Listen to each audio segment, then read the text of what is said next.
जय हिंद दोस्तों। आज हम आपके लिए फिर से लेकर के आ गए एक और बहुत ही अच्छा लेक्चर। ये डाइजेस्टिव सिस्टम के पूरे यूनिट का सेकंड चैप्टर होगा। फर्स्ट चैप्टर में हमने न्यूट्रिशन को 2 लेक्चर्स में कवर किया है, तो आप उसको जा कर के वहाँ देख सकते हैं। ये दूसरे लेक्चर में आज हम तीत के बारे में पढ़ेंगे। तो तीत में सबसे पहले चलिए आज स्टार्ट करते हैं। हेडिंग लगाइए तीत, नोट्स भी साथ में बनाते रहिए। तो देखो, पहले क्लियर हो जाना चाहिए कि हमको चैप्टर में पढ़ना क्या है एज पर सिलेबस। तो बहुत सारी चीज़ें हैं जो हमें पढ़नी है। काफ़ी छोटा लेक्चर, मेनली एक लेक्चर में ये कंप्लीट हो जाएगा। तो सबसे पहले हमको पढ़ना है फंक्शन ऑफ टीथ। फिर उसके बाद इसके स्ट्रक्चर के बारे में पढ़ना है, स्ट्रक्चर ऑफ टीथ के बारे में पढ़ना है। और फाइनली हमको पढ़ना है डेंटिशन एंड डेंटल फॉर्मूला। ठीक है। और कुछ डिस्क्रिप्शन होता है टीथ का। टीथ को डिस्क्राइब करने के लिए हम कुछ स्पेसिफिक कीवर्ड्स का यूज़ करते हैं, तो उनको भी हमें देखना है।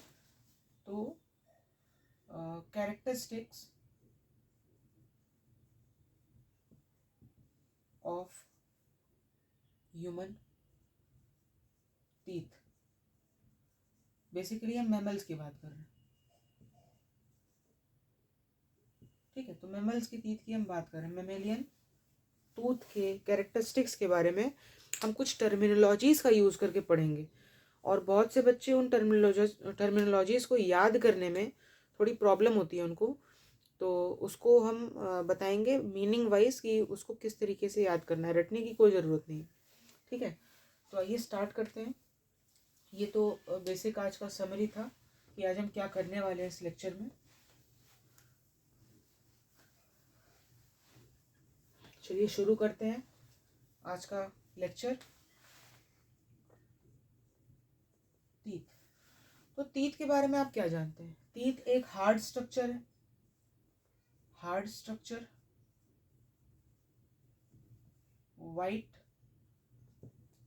Whitish yellow in colour. ठीक है, अब इसका काम क्या होता है, फंक्शन को भी यहीं डील कर लेते हैं। ठीक है, तो इसका फंक्शन बेसिकली होता है mastication of food. Mastication of food. देखो, मैस्टिकेशन का मतलब क्या होता है? मैस्टिकेशन का मतलब होता है फिजिकल और we can say mechanical, physical और mechanical break down of food. ठीक है, physical and mechanical break down of food. और ऐसा किया क्यों जाता है? इसके पीछे, इसके बिहाइंड कोई रीजन तो होगा ही ना। बिल्कुल है। इसका रीजन ये है to increase the surface area for the chemical digestion. ठीक है, केमिकल डाइजेशन का क्या मतलब है? देखो, हमारे बॉडी में डाइजेशन 2 प्रकार की होती है। एक हम फिजिकली फूड को क्या करते हैं, मैस्टिकेट करते हैं, वो तीत की हेल्प से। और फर्दर जब तीत की हेल्प से फूड का मैस्टिकेशन हो जाता है, तो फर्दर एलिमेंट्री कैनाल में उसका केमिकल डाइजेशन होता है। केमिकल डाइजेशन का मतलब है बाय मीन्स ऑफ एंजाइम्स। ठीक है, तो फिजिकल ब्रेक डाउन हो गया। अब एक एक मॉलिक्यूल का केमिकल ब्रेक डाउन होगा। फूड के हर एक मॉलिक्यूल का केमिकल ब्रेक डाउन। तो देखो, केमिकल एंजाइम, जो एंजाइम होता है वो फूड पार्टिकल पे एक्ट कर रहा है। मान लो कि फूड पार्टिकल इतना बड़ा बड़ा है।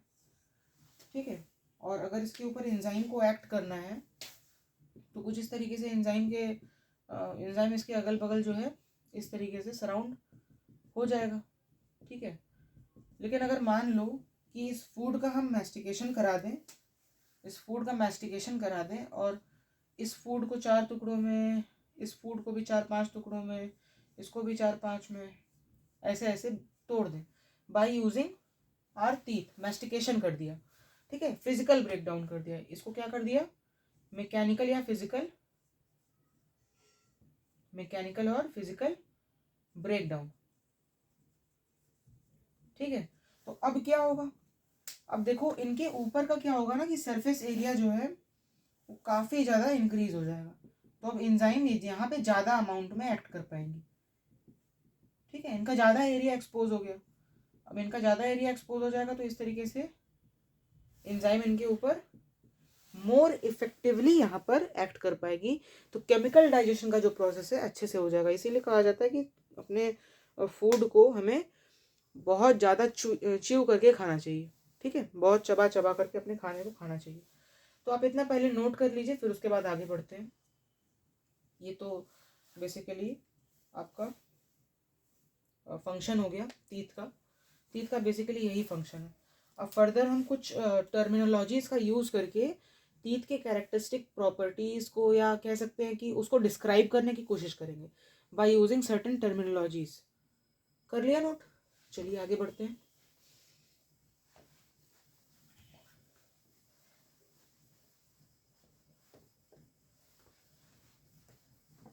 कुछ टर्मिनोलॉजीज का यूज़ करेंगे अब हम। देखिए,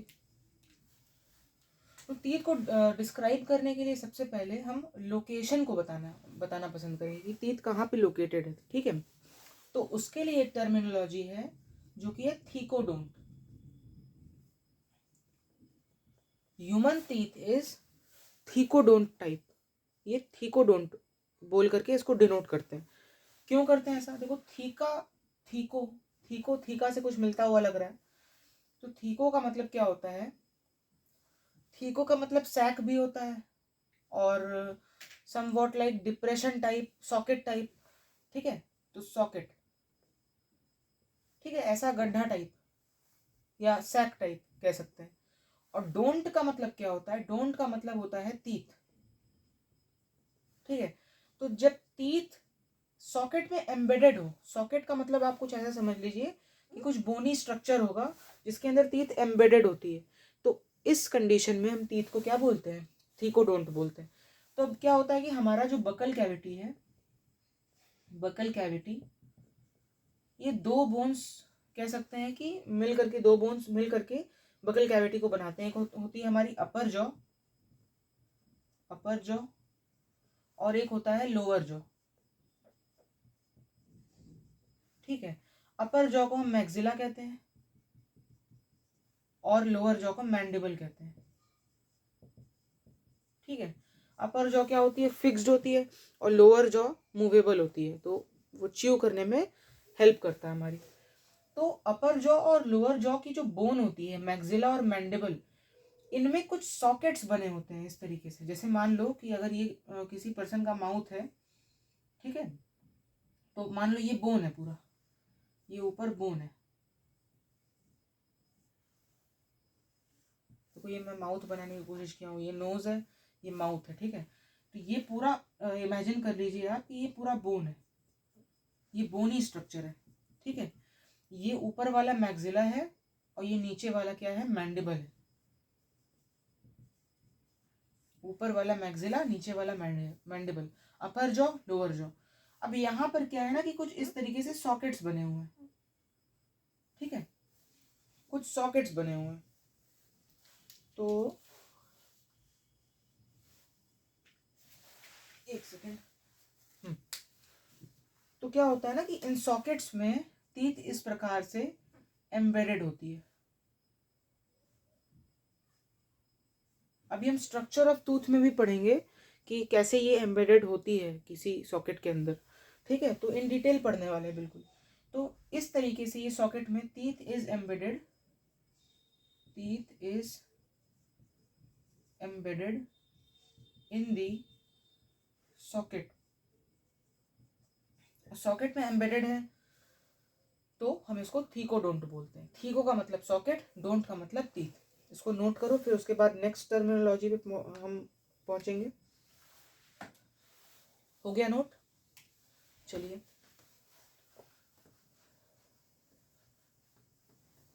अब देखो, हमारे बकल कैविटी में एक प्रकार की तो टीथ है नहीं, डिफरेंट टाइप्स ऑफ टीथ है। डिफरेंट टाइप बोलने में क्या सेंस है कि उनकी मॉर्फोलॉजी डिफरेंट है, वो दिखने में भी डिफरेंट होते हैं, स्ट्रक्चर डिफरेंट है। और अगर मॉर्फोलॉजी और स्ट्रक्चर डिफरेंट है तो ऑब्वियसली उसका फंक्शन भी डिफरेंट होगा। ठीक है, तो दूसरी टर्मिनोलॉजी इसी के ऊपर बेस्ड है जो कि है हेट्रोडोंट।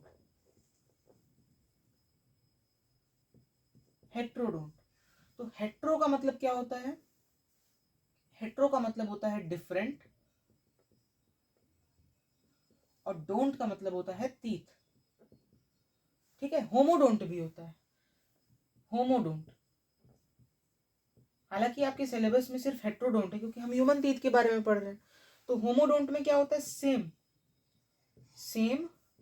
और डोंट का मतलब टीथ, यानी कि उनके बकल कैविटी में जितने भी टीथ होंगे they will all appear like having same morphology, same structure and same function also. ठीक है, तो हम एग्जाम्पल के तौर पे ले रहे रेप्टाइल्स में या एम्फीबियंस में। ठीक है, तो इनके टीथ क्या होते हैं? होमोडोंट टाइप के होते हैं। तो हमको इनके बारे में नहीं पढ़ना है, हमको पढ़ना है heterodont, different type of teeth. Different type के टीथ कौन कौन से होते हैं? तो सबसे पहले आप देख सकते हैं, यहाँ ऐसे लिख देते हैं इसको। पहला इंसिजर्स, ठीक है, इसको इरेज कर देते हैं, इंसिजर्स। दूसरा आपका आ जाएगा कैनाइन,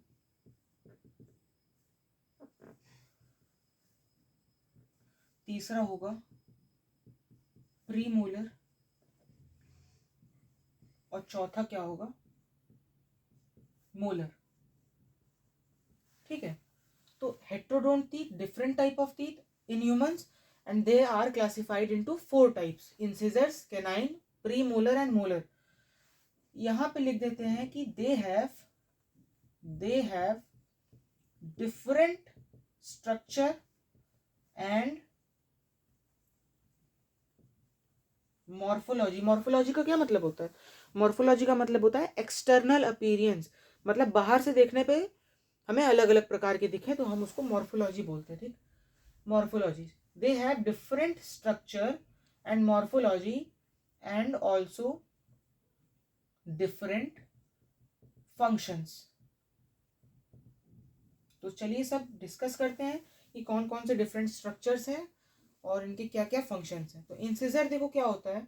सबसे पहली बात तो फ्लैट होता है, इसका डिस्क्रिप्शन है, ये कैसा होता है, इसके कैरेक्टरिस्टिक प्रॉपर्टीज या इसकी मॉर्फोलॉजी। फ्लैट होता है, शार्प एज होते हैं इसकी, ठीक है, शार्प एज होते हैं।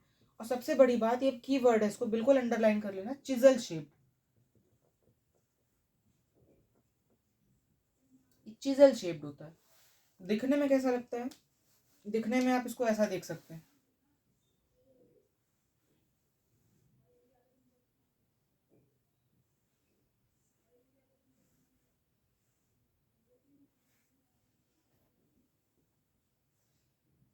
ऐसा होता है। तो मैंने ये तीत जो बनाया है ना, इसको आप कुछ इस प्रकार इमेजिन करिए कि आपको क्या है कि सिर्फ ये ऊपर वाला पार्ट विजिबल होता है। ठीक है, जो मैं ये ग्रीन कलर से बना रहा हूँ ना, ये आपको केवल यही पार्ट विजिबल होता है। इसको हम क्या कहते हैं? क्राउन। ये अभी हम स्ट्रक्चर ऑफ टीथ में पूरा इन डिटेल पढ़ेंगे। ठीक है, इसको क्राउन बोलते हैं। और ये नीचे वाले पार्ट को हम रूट बोलते हैं। तो रूट क्या है? ये आपका पूरा बोन है नीचे का, ये बोन है।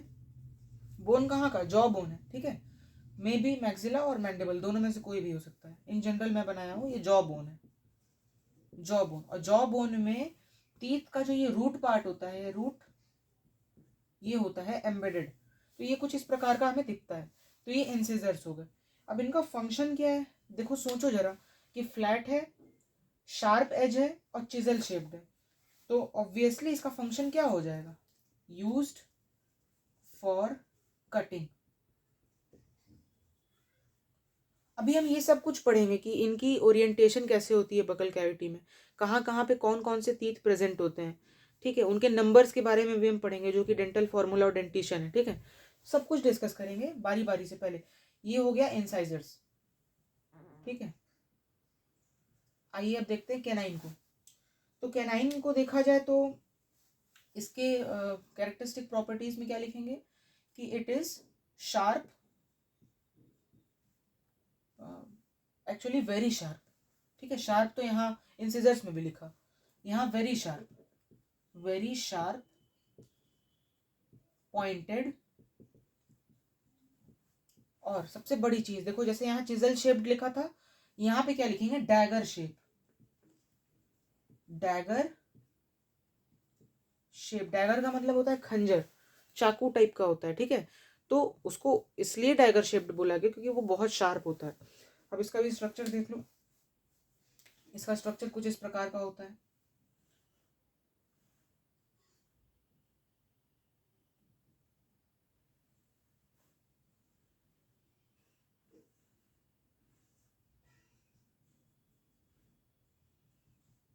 देखो, समझ पा रहे होगे मुझे लग रहा है।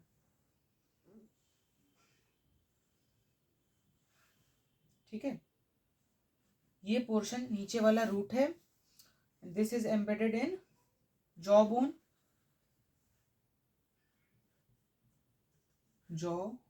बोन, दिस इज रूट, और ये ऊपर वाला पोर्शन क्राउन, ये क्राउन है। ठीक है, और यही आपको दिखाई देता है। तो देखिए, वेरी शार्प है, पॉइंटेड है, डैगर शेप्ड है। इसका फंक्शन क्या हो जाएगा, देखो कोई चीज इतनी शार्प होती है उसका फंक्शन आप क्या लिखेंगे, सोच के बताओ। फंक्शन इसका होगा यूज्ड फॉर टीयरिंग, फाड़ने के काम में आता है ये। तो अब ह्यूमंस की बात करें तो ह्यूमंस को बहुत ज़्यादा तो यूज़ में नहीं आता, हालांकि है इम्पोर्टेंस बहुत है। टीयरिंग के काम में आता है, फूड को बिल्कुल टीयर करता है ताकि पीछे वाली टीथ उसको ग्राइंड कर पाए। लेकिन इसका अगर आपको एकदम अच्छे से इसका डिमॉन्स्ट्रेशन, अच्छा यूज़ अगर देखना है जो सबसे अच्छे से, तो कार्निवोरस एनिमल इसको बहुत अच्छे से यूज़ करते हैं। आप उनके देखेंगे कि कैनाइन बड़े लंबे लंबे होते हैं। ठीक है, तो फ्लैश को वो पका के तो खाना खाते नहीं। ठीक है, तो उनको तो कच्चा ही खाना होता है, और फ्लैश क्या होता है, बहुत हार्ड होता है। तो उसको टीयर करने के लिए वो अपने शार्प कैनाइन का, पॉइंटेड कैनाइन का यूज़ करते हैं। तो ये कैनाइन्स हो गए। अब प्रीमोलर पर आओ। तो प्रीमोलर क्या होते हैं, दे आर फ्लैट, फ्लैट होता है। अभी बताते हैं क्यों। Have ridges. ठीक है, तीसरी चीज used for grinding and crushing, grinding और क्रशिंग के काम में आता है। ठीक है, फ्लैट होता है, they have ridges and they are used for grinding and crushing. देखो, फ्लैट होने का सेंस क्या है, कुछ इस प्रकार का होता है फ्लैट, बिल्कुल 3 डायमेंशनल में ड्रॉ करें तो कुछ ऐसा कह सकते हैं, ये फ्लैट है बिल्कुल। ठीक है, अब क्या है कि बीच में एक ऐसे गड्ढा टाइप होता है इसमें, हल्का सा, बहुत हल्का सा गड्ढा। ठीक है, ऐसा बीच में जैसे लगेगा गड्ढा है, और फिर उसके बाद यहाँ से ऐसा कुछ निकला रहेगा, तो इस प्रकार का होता है। तो इसको 3 डायमेंशनल में न ड्रॉ करके 2 डायमेंशनल में ही ड्रॉ करेंगे, 2 डायमेंशनल में ही इसको ड्रॉ करते हैं, तो कुछ देखने में ऐसा होता है।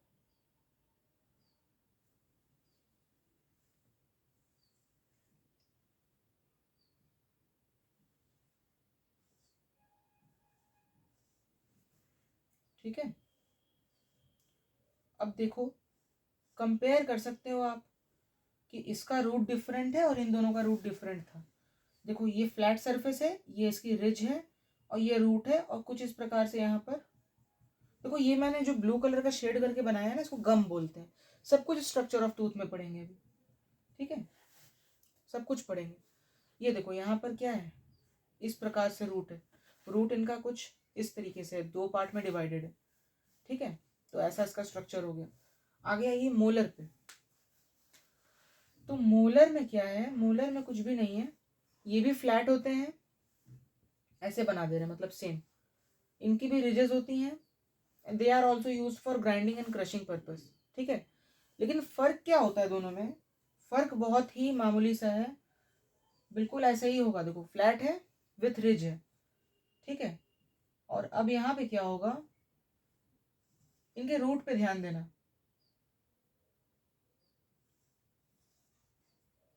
रूट पे बहुत ध्यान से देखना। ये तो प्रीमोलर का हो गया। अब इनके में क्या होगा, एक और रूट ऐसे निकली रहेगी।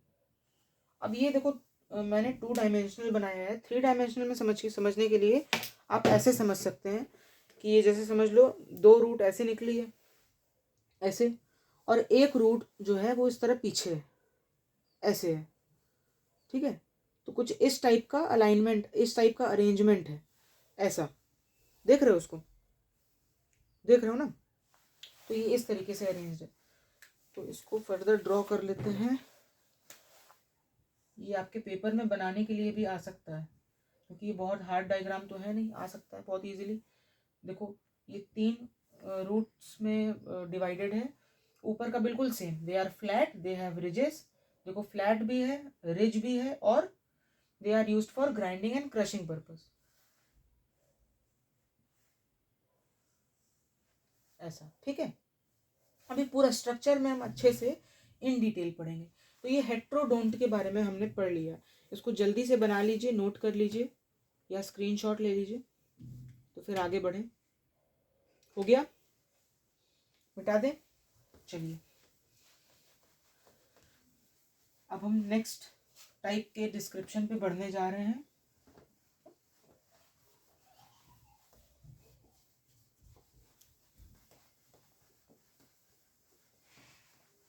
नेक्स्ट हमारा है डाइफोडोंट।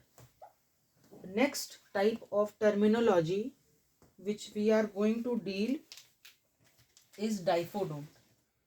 Number 3, diphyodont. देखो क्या है ना कि इन टर्मिनोलॉजीज को याद करते हैं बच्चे, बिल्कुल रटते हैं बैठ करके, इनकी डेफिनेशंस को रटते हैं खूब, ठीक है। तो रटने की कोई ज़रूरत नहीं है, बिल्कुल कॉन्सेप्ट समझो ना। डाई का मतलब क्या होता है? 2।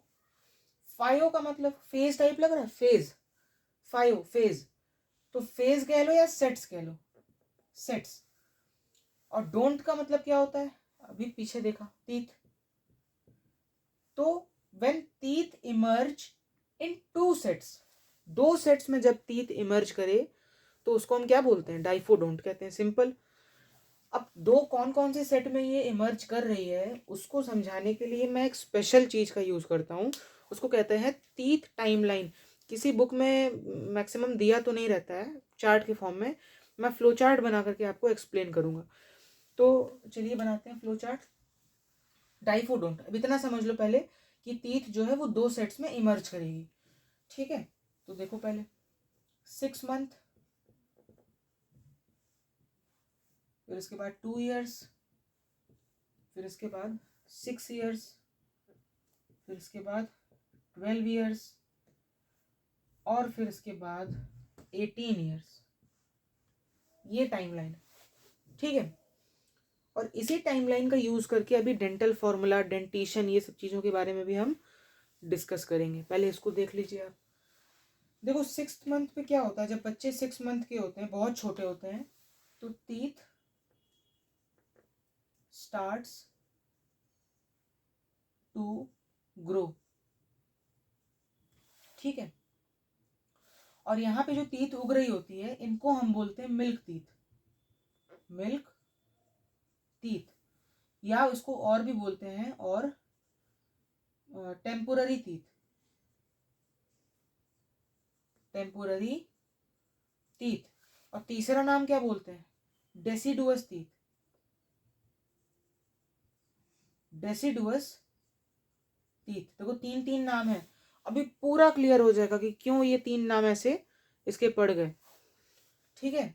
देखो 6 मंथ पे teeth starts to grow, 2 years में growth of milk teeth is completed,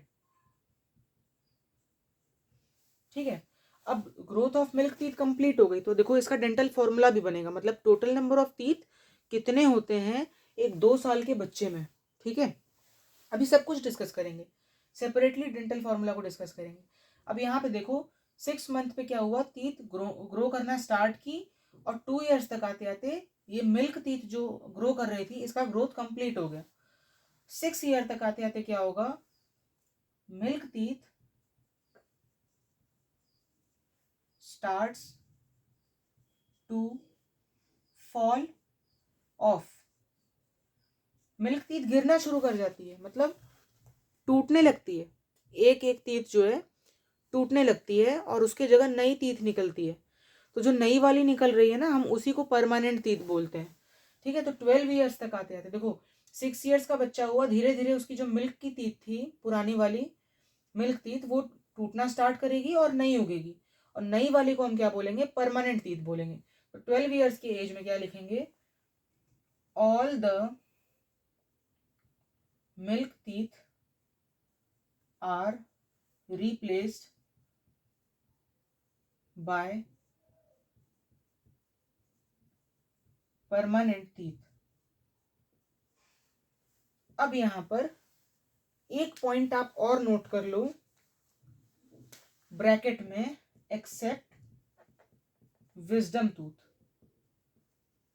wisdom tooth. ठीक है, विजडम टूथ को छोड़ करके सारी टीथ यहाँ पर 12 साल के बच्चे में आ जाती है। देखो केस वाइज मैटर करता है, डिफर भी हो सकता है, +1 या +-1 ऐसे आप देख सकते हैं, +-1 का डिफरेंस हो सकता है।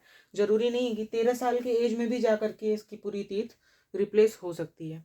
ठीक है, पर्सन टू पर्सन वेरी भी कर सकता है ये डेटा, ये मैं जनरल एक बता रहा हूँ आपको। 6 मंथ के बच्चे में milk teeth starts to grow, 2 साल के बच्चे में growth of milk teeth is completed, 6 साल के बच्चे में milk teeth starts to fall, और 12 साल के बच्चे में क्या होगा, ऑल द मिल्क टीथ गिर जाती है और it is replaced by permanent teeth except wisdom tooth. अब ये विजडम टूथ यहाँ 18 ईयर्स के एज के बच्चे में आने वाला है, 18 ईयर्स के एज के बच्चे में ये विजडम टूथ आने वाला है। तो यहाँ पर लिखेंगे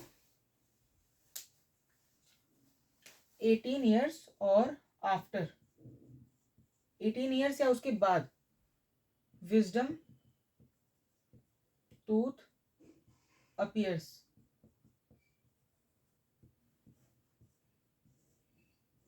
तो ये तो हमने बेसिक टाइमलाइन की बात कर ली। अब हम क्या करेंगे, नंबर ऑफ टीथ के बारे में डिस्कस करेंगे। ठीक है, तो इसको बनाना चाहिए तो बना लीजिए आप लोग। अब नंबर ऑफ टीथ के बारे में डिस्कस करेंगे तो किसको किसको कंसिडर करना है। देखो यहाँ पे तो टीथ उगी रही है तो ये वाले को बिल्कुल कंसिडर नहीं करेंगे। 2 इयर्स में क्या है कि मिल्क टीथ कंप्लीट ग्रोथ हो गया। ठीक है, तो इसको कंसिडर कर लेते हैं। यहाँ पे नंबर ऑफ टीथ अभी हम निकालेंगे थ्रू डेंटेशन फॉर्मूला। 6 ईयर के बच्चे में तो गिर रहा है और उग रहा है। ठीक है, तो 12 ईयर को हम कंसिडर करेंगे। ठीक है, हम क्या करेंगे, 12 ईयर को कंसिडर करेंगे क्योंकि यहाँ परमानेंट टीथ पूरे के पूरे उग गए। और इसके बाद हम 18 ईयर्स के बच्चे को कंसिडर करेंगे, या 18 ईयर के अडल्ट को कंसिडर करेंगे, बच्चे नहीं बोलते फिर इनको, 18 ईयर के अडल्ट को कंसिडर करेंगे कि इनके में कितने टीथ होती है after appearance of wisdom tooth. तो इसको आप जल्दी से बना लीजिए क्योंकि मैं पूरा नहीं इरेज करूंगा, इसको इसको और इसको छोड़ देंगे। ठीक है, 6 ईयर और 6 मंथ को बस इरेज करेंगे। इसको जल्दी से बना लीजिए, स्क्रीनशॉट ले लीजिए, फोटो खींच लीजिए, फिर उसके बाद आगे बढ़ेंगे हम। हो गया, चलो।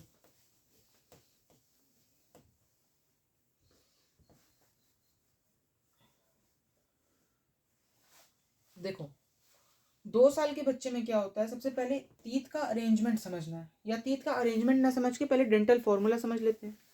एक छोटा सा मिनी डायग्राम मैं बना भी दूंगा for the sake of simplicity. देखो बकल कैविटी में मैंने बताया 2 जॉज होते हैं, एक अपर जॉ और एक लोअर जॉ, एक अपर जॉ और दूसरा लोअर जॉ। यहाँ पे 2 डायमेंशनल में बनाना पड़ रहा है क्योंकि 3 डायमेंशनल पॉसिबल नहीं। अपर jaw and lower jaw, this is upper jaw and lower jaw. अब देखो ये तो बताना नहीं पड़ेगा ना कि यहाँ पर सॉकेट्स होते हैं, सॉकेट्स में टीथ यहाँ एम्बेडेड होता है, तो आपको कुछ नहीं करना है, इतना तो जनरल पता होगा। फर्दर आपको क्या जानना है इसके बारे में कि यहाँ पर आपको एक इमेजिनरी लाइन को ड्रॉ करना है, ठीक है। और सिमेट्री का पूरा खेल है, यहाँ पर सिमेट्री का पूरा खेल है। आपने अभी क्या देखा कि 4 प्रकार की टीथ होती है, incisors, canine, pre molar and molar. तो देखो सबसे पहले मैं क्या कर रहा हूँ कि 18 ईयर्स ऑफ एज के आदमी का यहाँ पर डायग्राम बना रहा हूँ। तो देखो ये हो गया इंसाइजर्स, ठीक है, ये हो गई कैनाइन, थोड़ा और बड़ा बना देते हैं,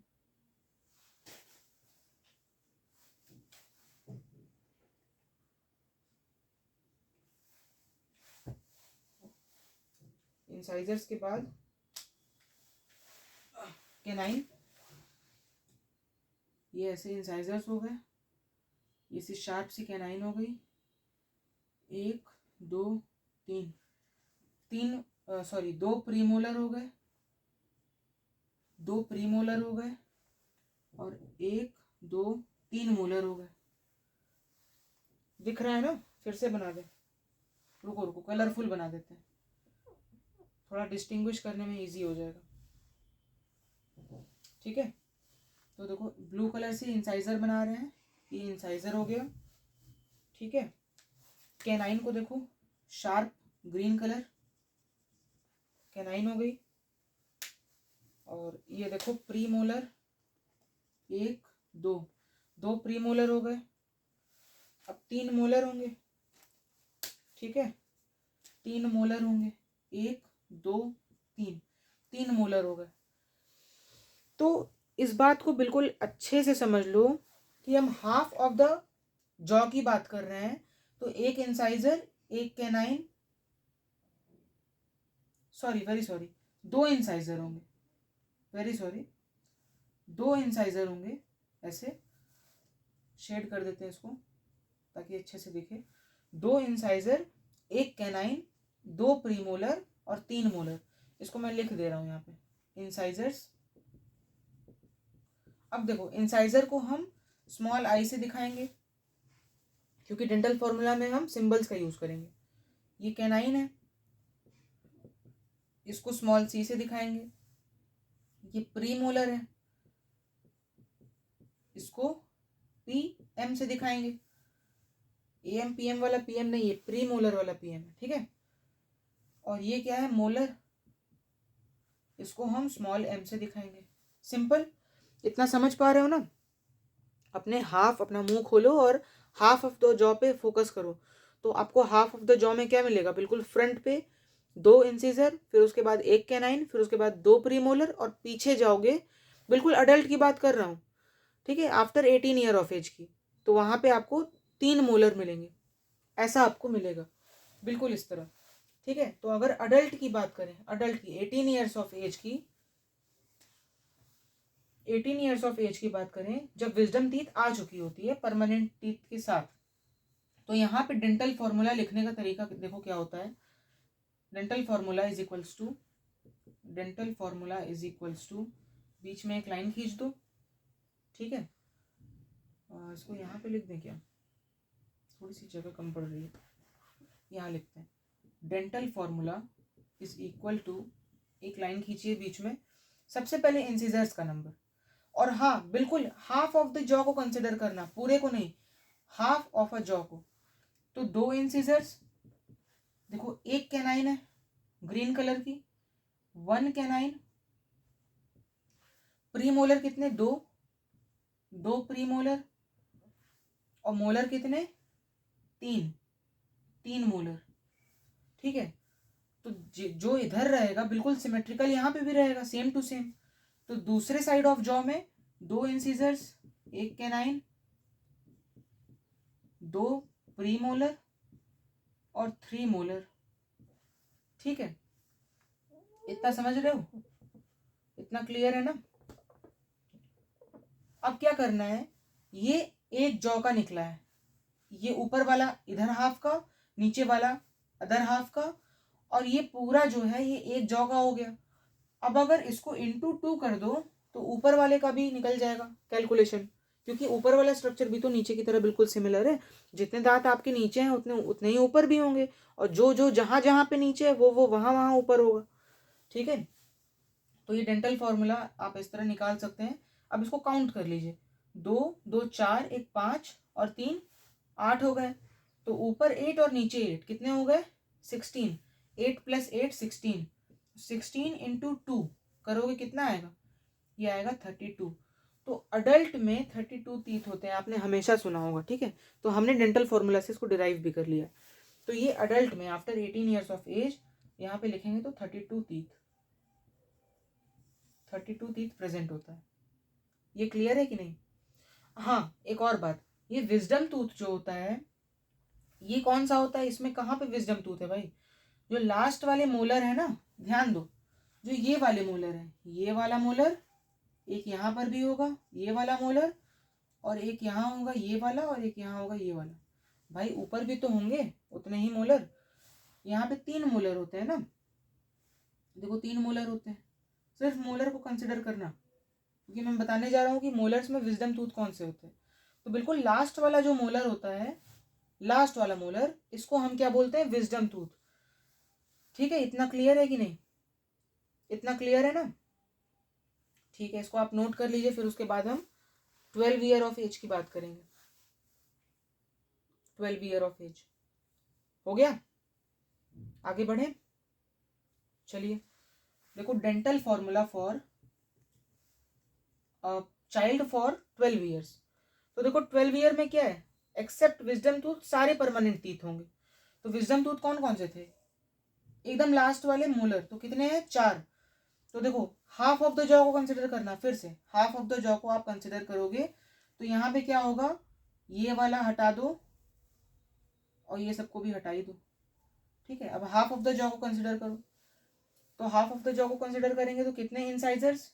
2 इंसाइजर, 1 कैनाइन, 2 प्रीमोलर हैं, 2 प्रीमोलर, और कितने मोलर? 2 molar, 2 molar, 2 molar. बिल्कुल सेम आइडेंटिकल नीचे भी होगा, सेम टू सेम। ठीक है, 2 इंसाइजर, 1 कैनाइन, 2 प्रीमोलर और 2 मोलर। क्लियर है? ये क्या हो गया? एक जॉ का हो गया, ऊपर वाला इस हाफ का, नीचे वाला इस हाफ का। अब हमको ऊपर वाले का भी कैलकुलेट करना है, तो इसको इंटू 2 कर दो। सिंपल है ना? 2 2 4 2 6 1 7, 7 ऊपर 7 नीचे, तो कितने हो गए? 14 हो गए। 14 × 2, 14 × 2 टेबल सबको याद है कि नहीं? ये होगा 28 टीथ। और ये भी आपने सुना होगा, है ना? कुछ नहीं करना है यार, देखो 4 विजडम टीथ थे ना, बस 32 में से 4 माइनस कर दो, 28 आ जाएगा, है कि नहीं? बस हम क्या कर रहे हैं? उसको डेंटल फॉर्मूला से डिराइव कर रहे हैं। तो ये डेंटल फॉर्मूला है। ठीक है, इसको आप अच्छे से नोट कर लीजिए, एकदम अच्छे से इसको नोट कर लीजिए, नोट कर लीजिए, फिर आगे बढ़ें। हो गया? चले आगे, इरेज करें। देखो ये अडल्ट वाला और ये वाला इरेज कर रहा हूँ। ठीक है, अब लास्ट बचा 2 साल के बच्चे का, 2 साल के बच्चे का। चलो 2 साल के बच्चे का ट्राई करते हैं, फॉर 2 साल के बच्चा, ये वाले का। तो इसके लिए डेंटल फॉर्मूला क्या हो जाएगा? डेंटल फॉर्मूला देखो 2 साल के बच्चे में क्या होता है? ये मोलर नहीं होता, मोलर होता ही नहीं। 2 साल के बच्चे में कोई मोलर नहीं होता। ठीक है, 2 इंसाइजर, 2 कैनाइन, सॉरी 1 कैनाइन और 2 प्रीमोलर। तो यहाँ बीच में लाइन ड्रॉ करो, लिखो 2 इंसाइजर, 1 कैनाइन और 2 प्रीमोलर। मोलर कितने हैं भाई? 0 मोलर। मोलर को भी लिख दिया जाता है ऐसे 0। ठीक है, 2 इंसाइजर, नीचे देखो, नीचे का मतलब क्या है? इधर वाले हाफ का। 2 इंसाइजर, 1 कैनाइन एंड 2 प्रीमोलर और 0 मोलर। मोलर एक भी नहीं है। ठीक है, इसको इंटू 2 कर दो, क्योंकि हमको ऊपर वाले का भी निकालना है, अपर जॉ का भी। तो ये कितना होगा, 2 1 3 और 2 5, ऊपर 5 और नीचे 5, 5 और 5 कितने हो गए 10, जोड़ पा रहे हो ना भाई, देखो ऊपर 2 2 4 1 5 ऊपर हो गए, 5 ऊपर है तो बिल्कुल आइडेंटिकल 5 नीचे भी होंगे, 5 और 5 10 हो गए, 10 हो गए एक जॉ में, तो इंटू 2 कर दो, 2 जॉ में कितने हो गए 20 तीत हो गए। ठीक है, नोट कर लीजिए, इसको नोट कर लीजिए, फिर उसके बाद इसको पूरा कंप्लीटली समराइज कर देते हैं आपके लिए डाइफोडोंट को। हो गया, इरेज करें। चलिए अब हम जा रहे हैं इसको कंप्लीटली समराइज करने, और आपको ये भी बता देंगे कि मिल्क टीथ और परमानेंट टीथ क्या क्या होते हैं, कितने कितने होते हैं, एक समरी बना करके लिख देते हैं। चलिए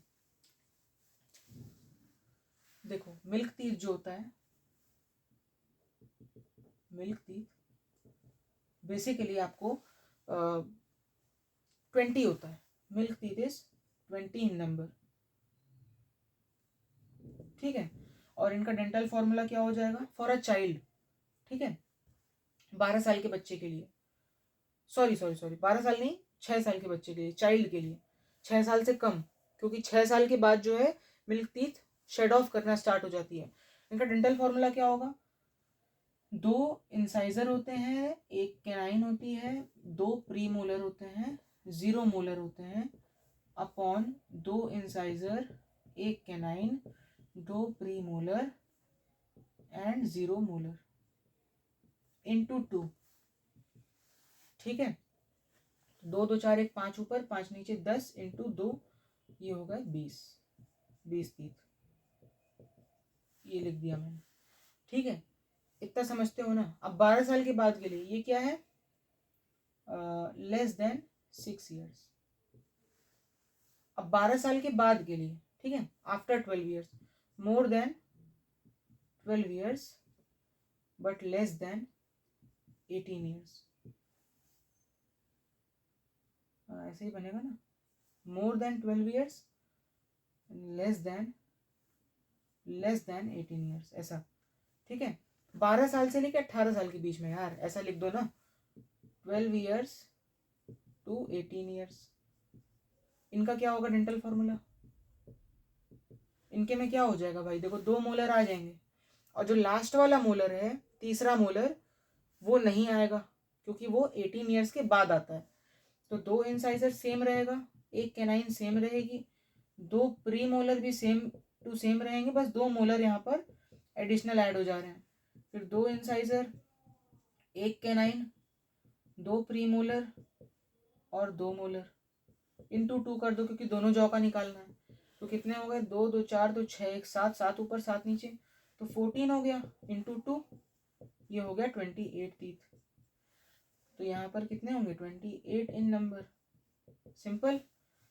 आफ्टर 18 ईयर्स, आफ्टर 18 ईयर्स की बात करें तो यहाँ पे 32 टीथ होते हैं। तो इसका डेंटल फॉर्मूला क्या हो जाएगा, देखो 2 इंसाइजर, 1 कैनाइन, 2 प्री मोलर, और देखो ध्यान देना, हाफ ऑफ द जॉ की बात कर रहा हूं, 2 मोलर आ चुके थे, एक और मोलर आ जाएगा तो 3 मोलर हो जाएंगे। और बिल्कुल half, second half of the jaw की बात करेंगे तो बिल्कुल सेम ऐसे, 2 incisor, 1 canine, 2 pre molar and 3 molar. ठीक है, इसको इंटू 2 कर दो क्योंकि दोनों जॉ का निकालना है। तो कितने हो गए, 2 2 4 1 5 और 3 8, 8 और 8 कितने हो गए 16, 16 इंटू 2 कितना आएगा भाई 32 teeth. Dental formula for after 18 year adult, तो 32 टीथ होगा। क्लियर है कि नहीं, क्लियर हो रहा है कि नहीं, इसको नोट कर लो। फिर उसके बाद डेंटिशन पढ़ेंगे, डेंटिशन के बाद फर्दर हम, डेंटिशन के बाद क्या पढ़ेंगे फर्दर, स्ट्रक्चर ऑफ टूथ पढ़ेंगे। हो गया, इरेज करें। चलिए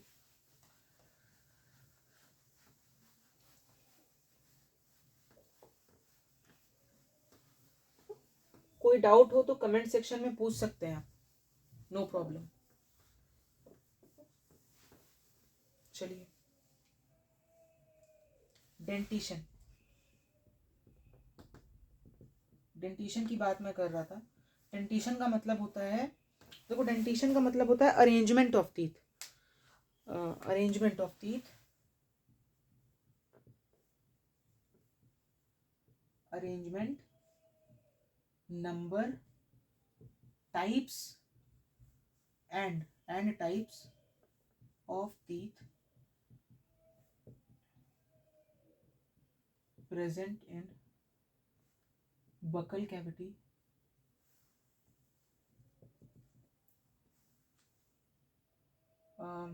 ऐसे लिख सकते हैं, dentition refers to the orientation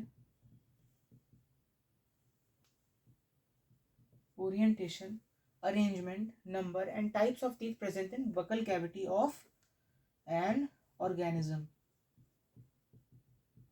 ठीक है, किसी भी ऑर्गेनिज्म के बकल कैविटी में कितने टीथ प्रेजेंट हैं, कितने टाइप के टीथ प्रेजेंट हैं, उनका अरेंजमेंट क्या है, वो ओरिएंट कैसे हुए हैं, इन टाइप के स्टडी को हम क्या बोलते हैं, डेंटिशन बोलते हैं, बस और कुछ नहीं। ठीक है, तो डेंटिशन के अंडर में ही आपने पढ़ा, डेंटिशन के अंडर में ही आपने क्या क्या पढ़ा, थीकोडोंट,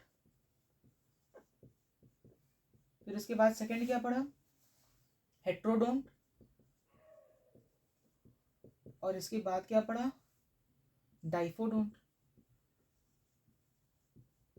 डाइफोडोंट में क्या पढ़ा, 2 सेट्स में टीथ होते हैं। हेट्रोडोंट में क्या पढ़ा, 4 टाइप्स के होते हैं। और थीकोडोंट में क्या पढ़ा, एम्बेडेड होते हैं इन दी सॉकेट, सॉकेट में एम्बेडेड होते हैं, socket of jaw bone. Clear है डेंटिशन। तो इतने देर से जो मैं पढ़ा रहा था, थीकोडोंट, हेट्रोडोंट, डाइफोडोंट, इसमें एक और होता है ब्यूनोडोंट। ठीक है आपके कोर्स में नहीं है लेकिन फिर भी आप पढ़ सकते हैं, इसको मैं स्टार बना के यहाँ लिख दे रहा हूँ, आउट ऑफ सिलेबस है। ब्यूनोडोंट, ब्यूनोडोंट का मतलब होता है teeth having crown, teeth having crown. देखो ऐसा होता था ना, तो ये वाला पोर्शन जो है इट इज क्राउन, ये पूरा shaded portion it is crown. तो टीथ में जब क्राउन प्रेजेंट हो तो उसको क्या बोलेंगे, ब्यूनोडोंट बोलेंगे। इसको नोट कर लो, फिर उसके बाद स्ट्रक्चर ऑफ टीथ को खत्म करते हैं, ये लास्ट टॉपिक हमारा होगा आज का। नोट कर लीजिए इसको, हो गया। चलिए आगे बढ़ते हैं।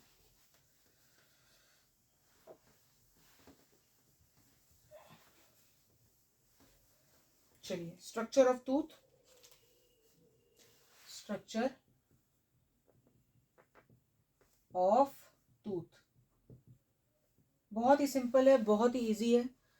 इस टॉपिक से, स्ट्रक्चर ऑफ टूथ से डायग्रामेटिक क्वेश्चन और एक डायग्राम आपको बना करके दे देगा, उसके ऊपर कुछ सेट्स ऑफ क्वेश्चन भी दे सकता है इस तरीके से भी। और ये डायग्राम बनाने के लिए भी आपके पेपर में आ सकता है, well label diagram of a tooth. तो सबसे पहले मैं क्या कर रहा हूँ, आपके सिलेबस में वैसे तो प्री मोलर का मैं बना देता हूँ। ठीक है, तो प्री मोलर के बारे में हम, बहुत बड़ा हो गया, प्री मोलर का स्ट्रक्चर हम देखेंगे और फिर कैनाइन का भी देख लेंगे। ठीक है,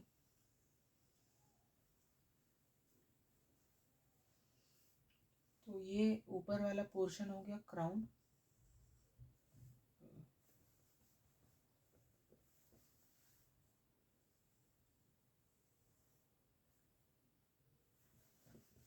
क्या हो रहा है, ठीक है। देखो ये क्राउन हो गया, ये रूट हो गया। ठीक है, ध्यान देना बात, ये साइड में ऐसे ऐसे जो निकला रहता है आपके, आप अगर अपने बकल कैविटी में नोटिस करो तो मसूड़ा जानते हो ना, मसूड़ा जो टीथ के अगल बगल आप रेड कलर का, पिंक, रेड पिंक कलर में आप देखेंगे कुछ मस्कुलर टाइप होता है। ठीक है, तो इसको हम गम बोलते हैं, गम, GUM, गम बोलते हैं, हिंदी में मसूड़ा बोलते हैं। ठीक है, देखो ध्यान से, ये नीचे वाले पोर्शन को क्या बोलते हैं, रूट बोलते हैं, रूट। ठीक है, इसको यहाँ लिख लेते हैं गम को, गम। और ये वाला जो पोर्शन है जहाँ से गम से अराइज हो रहा है टूथ, टूथ का क्राउन, तो इस पोर्शन को हम क्या बोलते हैं, इस पोर्शन को नेक बोलते हैं, नेक। और ऊपर वाला जो पोर्शन है, ये ऊपर जो हमें दिखाई देता है, इसको बोलते हैं क्राउन। ठीक है, इसको क्राउन बोलते हैं। बहुत सिंपल है। अब देखो ये टीथ जो है बेसिकली इसका सबसे आउटर मोस्ट लेयर जो होता है, आप ये देख रहे होंगे, ये वाला ऊपर वाला लेयर, ये वाला, इसको जिसको मैं शेड कर रहा हूँ, इसको बोलते हैं इनामेल, इनामेल। ठीक है, और जस्ट इसके अंदर वाला जो लेयर होता है, ये वाला, नीचे तक डिसेंड करता है इस तरीके से। ठीक है, इसको बोलते हैं डेंटाइन। इसको क्या बोलते हैं, डेंटाइन बोलते हैं। अब एक बात ध्यान देना, डेंटाइन के जस्ट नीचे देखो, डेंटाइन सेकेंड लेयर हो गई, पहली क्या थी, इनामेल, सेकेंड हो गई डेंटाइन। डेंटाइन के नीचे एक आपकी बहुत सेंसिटिव लेयर होती है, देखो मैं रेड कलर से बना रहा हूँ उसको। रेड कलर से बनाने का मतलब क्या है कि यहाँ पर कुछ ब्लड वेसल्स होंगे। ठीक है, ब्लड वेसल्स भी होंगे, नर्व एंडिंग्स भी होंगी, ब्लड वेसल्स भी होंगे, नर्व एंडिंग्स भी होंगी। बहुत ध्यान से समझिएगा। और इस लेयर को हम क्या बोलते हैं, इस लेयर को क्या बोलते हैं, पल्प, पल्प बोलते हैं। ठीक है, यहाँ पे ब्लड वेसल्स होते हैं, ब्लड वेसल्स, ब्लड कैपिलरीज। ठीक है,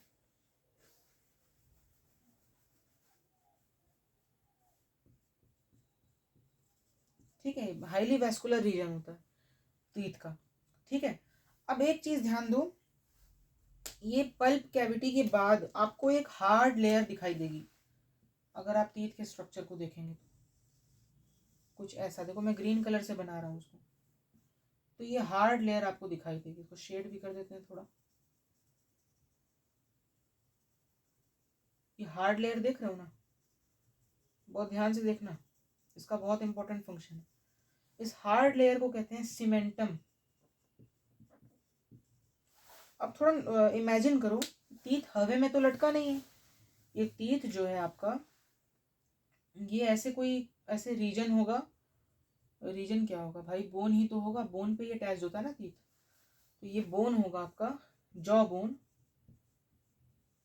जॉ बोन। और जॉ बोन के अंदर टीथ ऐसे, जॉ बोन के सॉकेट में टीथ इस तरीके से एम्बेडेड है।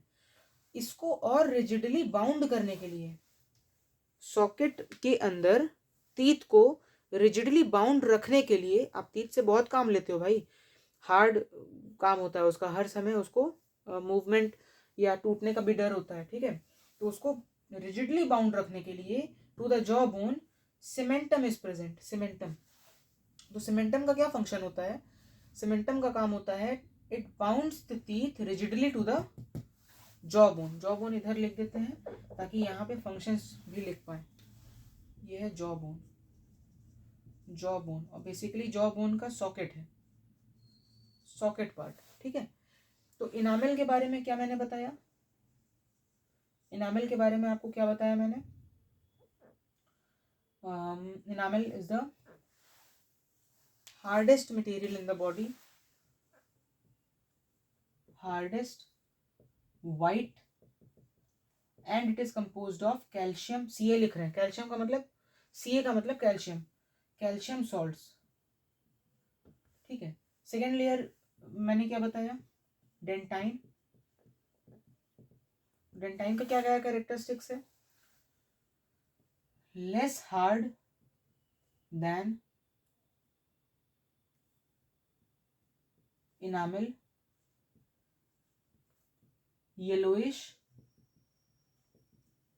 हल्का येलोइश कलर में होता है। और तीसरी चीज क्या है, ये पोरस नेचर होता है, पोर्स होते हैं, पोरस नेचर होता है थोड़ा। ठीक है, तीसरी चीज क्या है, पल्प, पल्प रीजन क्या है? Highly vascularised.